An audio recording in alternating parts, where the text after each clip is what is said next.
Hi viewers, మనం వచ్చేసి నన్నయ్య భట్టు అనేటువంటిది 7th standard Karnataka government Telugu చూస్తూ ఉన్నాము.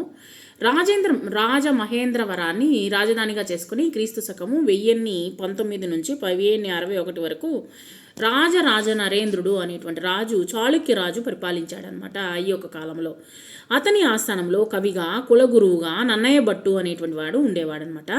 ఆ నన్నయ్య అంటే రాజరాజుకు ఎనలేని అభిమానం అంటే బాగా అతన్ని గౌరవించేటువంటి వారు అనమాట. చాళుక్యులు చంద్రవంశపు రాజులు తన వంశంలో పూర్వీకులైనటువంటి పాండవుల చరిత్రను రచించజేయాలనేటువంటిది రాజరాజు యొక్క సంకల్పించాడనమాట. సో ఈ బృహత్ కార్యానికి నిర్వహించవలసిందిగా నన్నయ్య మాత్రమే అని రాజరాజు నమ్మకము. రాజరాజు కోరికను మన్నించి నన్నయ్య పూర్వ కార్యానికి పూనుకున్నారన్నమాట. అంటే వీరి యొక్క రాజవంశీయులు అనమాట. ఈ యొక్క చంద్రవంశీయులు వచ్చేసి చాళుక్యులు వచ్చేసి పాండవుల యొక్క చరిత్రను రచింపచేయాలనేసి అనుకున్నారు వాళ్ళు. వైదిక సంస్కృతికి రామాయణ మహాభారతాలు మూల స్తంభాలు. మనం వచ్చేసి ఈ రామాయణ మహాభారతాల నుంచి మనం అనేకమైనటువంటి విషయాలు మనం తెలుసుకోవచ్చు. ఎట్లా అంటే ఇవి ధర్మం జయిస్తుంది, అధర్మం నశిస్తుంది అనేటువంటి శాశ్వత సత్యాన్ని నిరూపిస్తాయన్నమాట ఈ యొక్క రామాయణము మహాభారతాలు. ప్రపంచంలో మహాభారతం అంతా విస్తృతమేమిటి ఇతిహాసము మరొకటి అనేటువంటిది లేనే లేదు. కాబట్టి మహాభారతము యొక్క ముఖ్యమైనటువంటి విశిష్టత మనము తెలుసుకోవాలి. ఇందులో 1,25,000 శ్లోకాలు, 18 పెద్ద పర్వాలు, 100 చిన్న పర్వాలు ఉన్నాయి. నన్నయ్య భట్టు భారత రచన చేపట్టే నాటికి తెలుగులో ఎలాంటి గ్రంథాలు లేవన్నమాట. కాబట్టి ఈయన మొట్టమొదటి రాసినటువంటి వ్యక్తి. తెలుగులో ఏదైనా రచన చేయాలంటే ఎలాంటి భాషను ఉపయోగించాలి అనేటువంటి విషయంలో స్పష్టత అనేటువంటిది ఇవ్వదలిచాడు. దానిలో భాగంగా ఆంధ్ర శబ్ద చింతామణి అనేటువంటి పేరుతో వ్యాకరణ గ్రంథాన్ని రచించాడు. ఈ వ్యాకరణ గ్రంథము ద్వారా తెలుగులో పదాలను ఉపయోగించాల్సినటువంటి విధానాన్ని రూపొందించాడనమాట. ఇలా భాషకు ఒక స్పష్టతను, లక్షణాన్ని ఏర్పరిచినటువంటి కారణంగా ఈయన నన్నయ్యను వాగను శాసనుడు, శబ్ద శాసనుడు అని లోకం కీర్తించింది. కాబట్టి ఆ యొక్క పదాలకి అర్థాలు అనేటువంటిది కనిపెట్టడము ఈయన ఆంధ్ర శబ్ద చింతామణి అనేటువంటి గ్రంథంలో రాయడం జరిగిందనమాట. వ్యాకరణ రచన ద్వారా వ్యాకరణాలను తెలుసుకోవడం ద్వారా తెలుగు భాషను ఒక స్పష్టత అనేటువంటిది అందించారనమాట. తర్వాత నన్నయ్య భట్టు మహాభారత రచనకు పూనుకున్నారు. మహాభారత రచనని రాయడం చేశారు. అయితే తపస్సు ఒకటే చేయాలి, అధ్యయనం 2 చేయాలి అనేటువంటి సామెత లోకంలో ఉంది. ఒక రకంగా భారతాన్ని రచించడం కూడా అధ్యయనంతో సమానమే. అందులోనూ తెలుగులో ఇది మొదటి రచన. అందుకే నన్నయ్య భారతం రచనలో తనకు స్నేహితుడు, సహోధ్యాయి అయినటువంటి నారాయణ భట్టు సహాయం అనేటువంటి తీసుకోవడం జరిగింది. తన యొక్క ఫ్రెండ్ని తీసుకోవడం అనమాట, సహాయం అనేటువంటి తీసుకున్నాడు. భారతంలో ఆది సభా పర్వాలను అరణ్య పర్వంలోని 3 ఆశ్వాసాల వరకు రచించారు ఈయన. నేటికి తెలుగులో లభిస్తున్నటువంటి గ్రంథాలలో నన్నయ్య రాసినటువంటి మహాభారతమే మొట్టమొదటిది.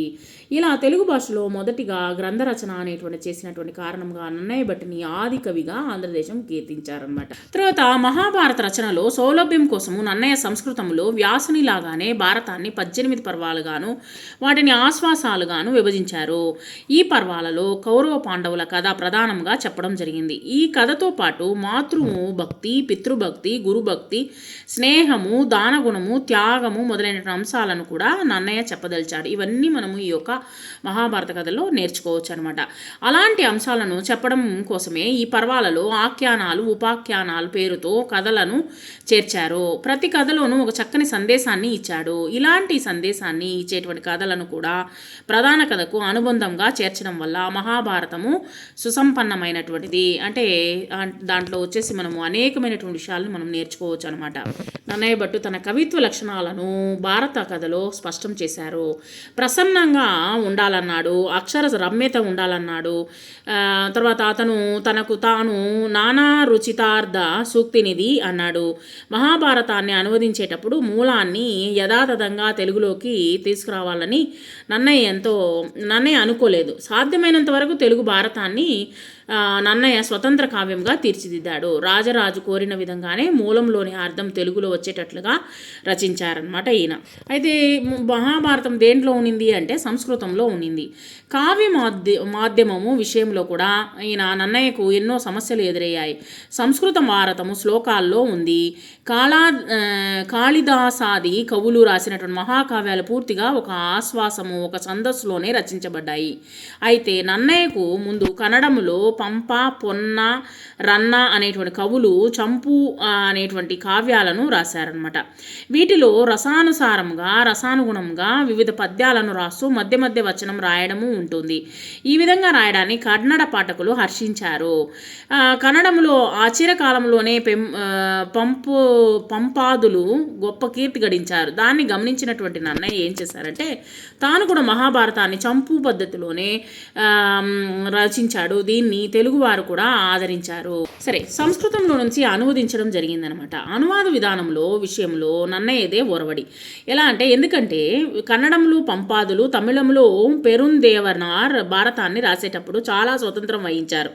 అయితే సంస్కృత భారతాన్ని కన్నడ, తమిళ రచయితల కంటే దగ్గరగా తెలుగులో తీసుకురావాలని నన్నయ్య సంకల్పించారు. అందువల్ల భారతం లాంటి ఇతిహాసాన్ని అనువదించడంలో మొదటిసారిగా నన్నయ్య ఒక మార్గాన్ని తనకు తానుగా నిర్మించుకోవలసి వచ్చిందనమాట. వ్యాస మహాభారతంలో 1,00,000 శ్లోకాలు అంటే దాదాపు 2,00,000 పంక్తులు ఉన్నాయన్నమాట.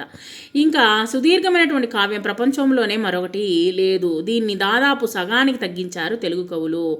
మొత్తానికి తెలుగు భారతము మూలంలో సగం ఉందన్నమాట. కాబట్టి తెలుగువారు సగానికి సగంగా వాడిని సంక్షిప్తీకరంగా చేయడం జరిగింది. మూలాన్ని సంక్షిప్తంగా అనువదించడము, అవసరమైన చోట్ల పెంచి రాయడము అన్నవి నన్నయ్య విధానంలో ముఖ్యమైనవిగా ఉండింది.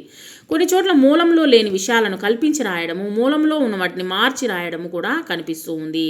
నన్నయ్య ఇలాంటి మార్పులను కాలానుగుణంగా, ఆంధ్ర సంస్కృతికి అనుగుణంగా, తన అభిరుచికి అనుగుణంగా చేశారు. వీటి వల్ల తెలుగు భారతానికి వన్నె అనేటువంటిది వచ్చింది. మూలానికి మెరుగు పెట్టినట్లు అయిందనమాట.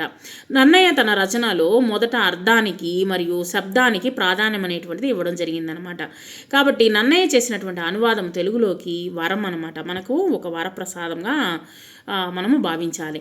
తెలుగులో మహాకావ్య రచన చేయడము సాధ్యమే అయినా అది కూడా అత్యంత శ్రేష్టమైనటువంటి రీతిలో రాయడము, అంటే మనకందరికీ అర్థమయ్యేటువంటి రీతిలో వచ్చేసి రాయడము, అందంగా రాయడము అనేటువంటిది సాధ్యమని నన్నయ్య భట్టు నిరూపించారు. దీనివల్ల తర్వాతి తరం కవులకు ధైర్యం అనేటువంటిది వచ్చింది. తెలుగులో గొప్ప కావ్య సాంప్రదాయానికి నన్నయ్య ఒరవడి అనేటువంటిది అయ్యాడనమాట. అంటే ఆయన మార్గదర్శకుడు అయ్యాడు.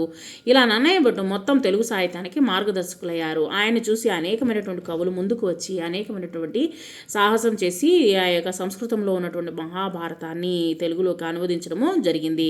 కొత్త పదాలు వచ్చి సంకల్పించు, బృహత్ కార్యము, నిర్వహించు, మన్నించు, స్పష్టత, సహోధ్యాయి, ఆదికవి, కీర్తించు, చంపు కావ్యము, సముచ్చయము, అనువాదము, అక్షర రమ్యత, ఒరవడి. కొన్ని పదాలకు అర్థాలు తెలుసుకోండి. సంకల్పించడము అంటే అనుకోవడము లేదా కోరుకోవడం అనమాట. బృహత్ కార్యము అంటే గొప్ప కార్యము, అంటే దాన్ని అనువదించడము గొప్ప కార్యం అనమాట. నిర్వహించు అంటే చేయు, మన్నించు క్షమించు, స్పష్టత మంచి అవగాహన, సహోధ్యాయి తోటి విద్యార్థి, ఆదికవి మొదటి కవి, కీర్తించు పొగుడు, చంపు కావ్యము పద్య గద్యాలలో రచించినటువంటి కావ్యాన్ని చంపు కావ్యము అంటారు.